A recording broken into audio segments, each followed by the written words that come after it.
Hey, what's up everybody? My name is Chris Burns, the artist and creator of Chikara and Gun Game, and today I will be teaching you guys tips and tricks on how to create page layout for your comics or manga. Let's get started, everyone.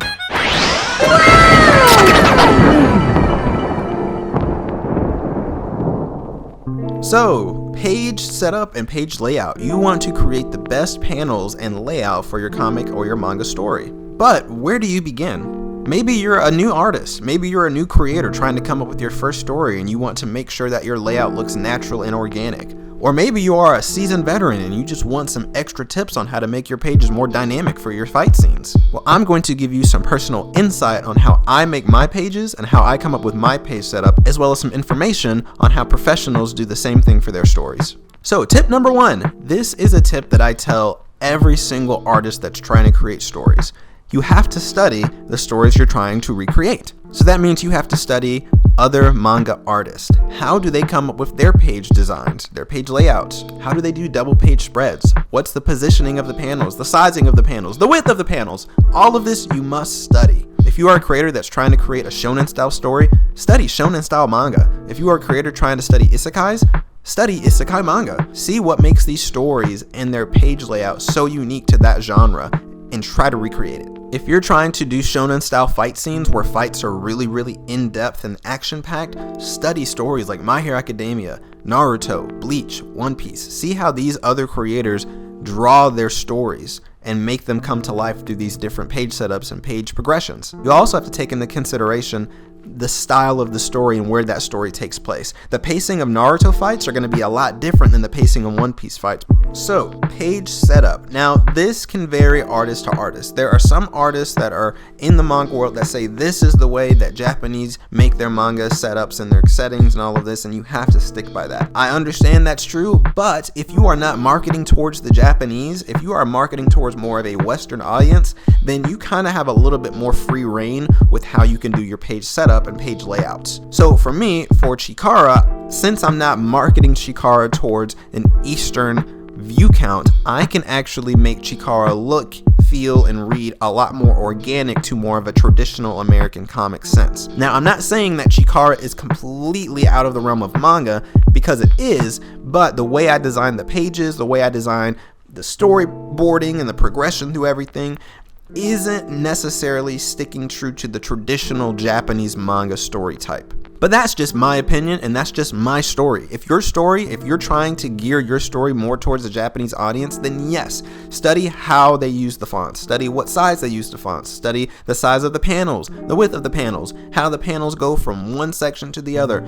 If you are trying to market it towards them, definitely do that. And I'm not saying I haven't done that, because recently, even with chapter 16 and going into 17, I've acquired some more of the Japanese traditional things for my page layout, like a new font, like a width of the panel borders and all of that stuff. I am adding a little bit of that to my story, but I'm not completely catering Chikara to the traditional manga sizing, and because at the end of the day, it is my story, and at the end of the day, it is your story, and you should be able to tell it and show it in any way that you want. So we're going into tip number 2, and this is actually going to be more of my personal settings, so that way if you guys want to model your page layout and the way things look after what I do for Chikara and Gun Game, you will now get to see my settings and how I set up my pages using Clip Studio. So for my personal page settings, this is what I have. The units are in millimeters. You can use whatever works for you. This technically just worked for me because I have a preset and I already know what I need to use. It's 148 by 210. The resolution is 600 dpi. Now for the comic settings. So the comic settings, the trim size is set at 128, the height is at 182, and the bleed width is at 7.05. It's set at B6. Now for the inner border, this is set at 122 for the width, the height is 175, offset and Y offset are at 0. And that's my personal page setup for my page size. So now we're getting into tip number 3, paneling. I'm sure this is the one where more people want to know, how do I panel my stories? What is the right way to use a double page spread? What is the right timing to use a full page panel, or maybe section it off into 3 or 4 different panels? How do I actually panel well in my story? Well, it's really hard to answer that question because I don't know your story. You know your story. The thing that works for me when I'm working on different scenes, whether it's a lot of information, I call them information scenes, or dialogue, or action,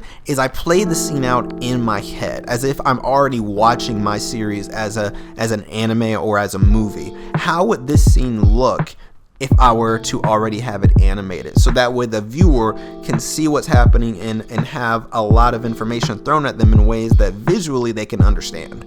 I don't need to show that all in 5 panels on a page unless it's a lot of information being thrown. And if there is a lot of information being thrown, there's still ways to do that with less paneling. If you notice with Japanese manga, traditionally they do have paneling, but it's not as much as an American comic sometimes. American comics can have so many panels on a page with so much dialogue. Sometimes it gets to be overwhelming because you're sitting here looking at artwork that's in color as well as word bubbles with paragraphs in them on 10 different, panel boxes. It's insane. Manga tends to be a lot more simplified because manga is drawn as if it's already a storyboard for an animation. So if you start thinking that way, that your story is more on the lines of traditional manga, less paneling might be better for you in the long run and just have more pages. So if there's a lot of information being thrown, maybe instead of having all of that dialogue on 2 pages, maybe you split it up into 3. That way it's just easier paneling for the reader to look at, the viewer to look at, but you still get your information across. So my final thoughts. Just like everything that I teach you guys when I'm working on these videos, is that research is the most important thing when you're coming up with your story, but also as artists when we're trying to create our stories. It's very rare that you can do everything for your story without looking at one form of research, whether that's fashion, whether that's story building, whether that's world building, whether that's character development. At some point, you're going to sit down and hit a brick wall and be like, I don't know what to do. I need to look up some inspiration. So don't feel like that you can't look at other artists' work, you can't study from other artists, and you can't pull from other artists. Paneling is, and this might sound controversial, but paneling is not something that can be copyrighted.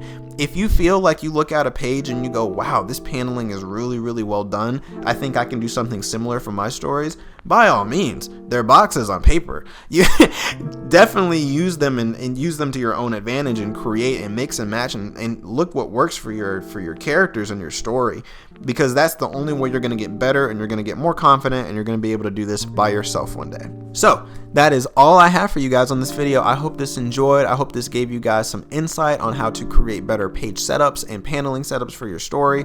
I hope you guys are leaving away with this with some form of inspiration for your story, and always remember to keep drawing, keep progressing, keep moving forward, and I will catch you guys on the next video. Thanks for watching.